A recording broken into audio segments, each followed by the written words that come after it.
como presidente, que fue el día 28 de noviembre de 1911, mismo con el cual fue criticado, y esta crítica se realiza porque desconoce algunos de los títulos de propiedad en Morelos, ya que como antecedente, desde 1909, en el estado de Morelos, el gobernador Pablo Escandón Barrón, quien derrotó a Patricio Leiva, plantea el registro de la propiedad ante una junta en la que el gobernador determinaría los pasos para realizar el registro de la propiedad y con, y definir cuáles títulos eran válidos y cuáles no.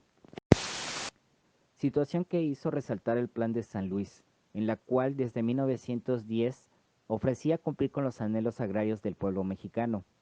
El Plan de Ayala expone los objetivos de la rebelión agraria de los zapatistas, restitución de las tierras usurpadas a los pueblos durante el porfiriato y reparto agrario de parte de las tierras de los grandes hacendados previa indemnización. Don Francisco I. Madero promulgó el Plan de San Luis Potosí, nombrado así porque fue en esa ciudad donde Madero comenzó a concebirlo. Sin embargo, fue redactado en San Antonio, Texas. Para evitar repercusiones internacionales, se le expone al documento la fecha de la última noche que Madero pasa en suelo mexicano. Emiliano Zapata fue una figura destacada en la Revolución Mexicana, que se dio durante los años de 1910 y 1920, durante la cual formó y comandó el Ejército de Liberación del Sur, una importante brigada revolucionaria. Los seguidores de Zapata eran conocidos como zapatistas. El Plan de San Luis Potosí fue un documento político proclamado desde San Antonio, Texas, por el líder del movimiento revolucionario mexicano y candidato presidencial al Partido Nacional Antirreeleccionista, Francisco I. Madero.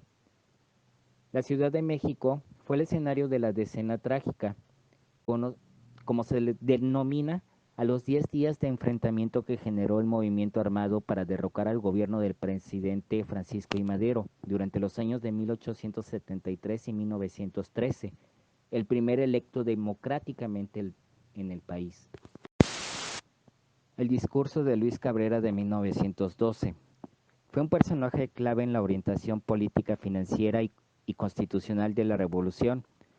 En su intervención ante la Cámara de Diputados, el diputado Luis Cabrera hace referencia a un análisis socioeconómico del problema agrario en México y presenta como alternativa un proyecto de ley agraria compuesta de 5 artículos,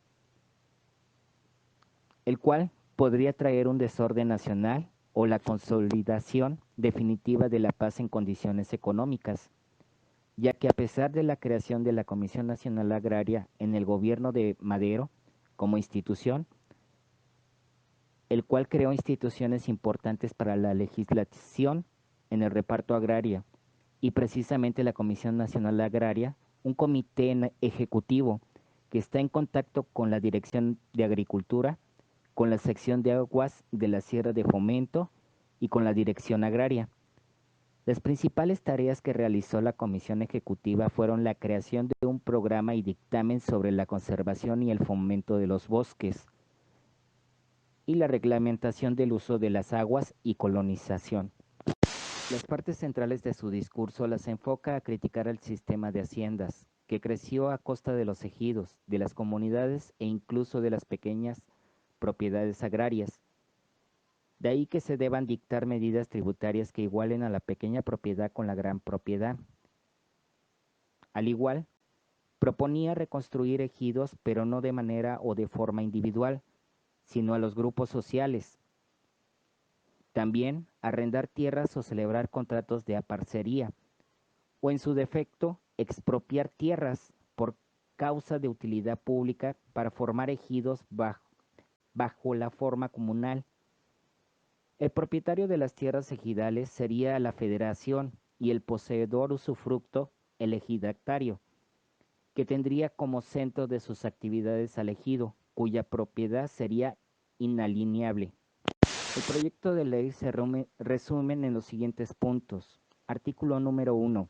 Se declara la utilidad pública nacional la reconstrucción y dotación de ejidos para los pueblos. Artículo número 2. Faculta al Ejecutivo de la Unión para expropiar terrenos y así reconstruir, dotar o ampliar ejidos. Artículo número 3. Participación de los gobiernos de los estados y de los municipios en las expropiaciones. Artículo número 4. La propiedad ejidal pertenecerá al gobierno federal y a la posesión y usufructo a los ejidos, bajo la supervisión de los ayuntamientos. Y el artículo número 5. Aspectos reglamentarios de las expropiaciones y medios financieros para cubrirlas. Características del Plan de Ayala. El número 1. Enunciar las fallas que consideran han tenido Madero y lo declaran inepto para realizar las promesas de la revolución de que fue autor, y el desconocimiento al mismo como jefe de la revolución y presidente de México. Punto número 2. También se reconoce a Pascual Orozco como nuevo jefe de la revolución, y en caso de no aceptar el cargo pasa a Emiliano Zapata. Número 3. Enuncia la adherencia de la Junta Revolucionaria del Estado de Morelos al Plan de San Luis Potosí. Número 4. Señalamiento de no negociaciones hasta no conseguir el derrocamiento de los elementos dictatoriales de Porfirio Díaz y don Francisco I. Madero. Punto número 5. Aviso respecto de que los terrenos, montes y aguas que fueron tomados por caciques y hacendados serán tomados por las personas que tenían el título de propiedad correspondiente. Punto número 6. Se indica que se expropiarán los terrenos que estén acaparados por propietarios poderosos para repartirlos entre quienes no tienen posesión de ningún terreno. La indemnización a los propietarios será de la tercera parte. Punto número 7. Para los propietarios que se opusieran al Plan de Ayala se nacionalizarán sus bienes y las 2/3 partes que a ellos les correspondan se destinará para la indemnización de la guerra, pensiones de viudas y huérfanos de las víctimas de la lucha agraria. En el punto número 8, el método para ejecutar los puntos anteriores será mediante las leyes de amortización y pone de ejemplo lo hecho por Juárez con los bienes de la Iglesia.